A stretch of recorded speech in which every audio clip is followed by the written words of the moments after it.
L'any 2020, l'educació universitària, com molts d'altres aspectes, també es va veure obligada a implantar durs canvis a causa de la pandèmia de la Covid-19. Les aules van passar d'estar plenes a estar completament buides i la docència va començar a impartir-se en format digital. Però, amb l'arribada del gener i l'època d'exàmens, els estudiants han iniciat una campanya per protestar en contra l'obligació que els imposa el govern i les universitats d'assistir a classe per realitzar proves d'avaluació. Alguns alumnes consideren que no se'ls està tenint en compte. La universitat no ens està escoltant ni ens està tenint en compte perquè des que va començar la pandèmia són el que ens han tingut menys en compte perquè bàsicament no produïm.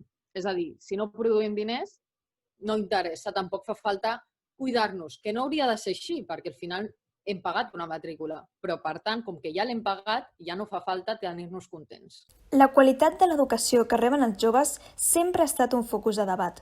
Ara bé, amb la pandèmia, alguns responsables de les universitats catalanes han aprofitat per acusar l'actual situació de qualsevol qüestionament que es faci sobre la qualitat de l'educació universitària. Ara és un moment molt crític, perquè els professors no sabien en aquell moment, s'han adaptat el millor que han pogut, els alumnes tampoc sabíeu com treballar i com organitzar-vos la vida, perquè això no és el millor, no és el millor. Tindrem que fer accions específiques i jo el que sí que tinc clar és que en el moment que s'acabi la pandèmia farem un anàlisi per cadascuna de les titulacions per veure quines han estat les deficiències que heu tingut. Precisament, la qualitat de l'educació en temps de pandèmia també ha augmentat el descontentament sobre l'elevat cost de les matrícules universitàries, especialment a Catalunya, les quals segueixen sent les més altes de tot l'estat espanyol. Per exemple, es troba una diferència d'entre 1.000 i 1.300 euros respecte de les més baixes, a Andalusia, a Galícia o a Cantàbria.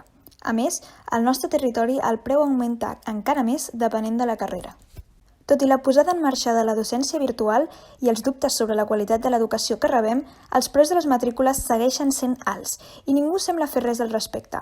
Davant aquesta situació, quines són les solucions que plantegen els partits candidats a les eleccions del 14 de febrer?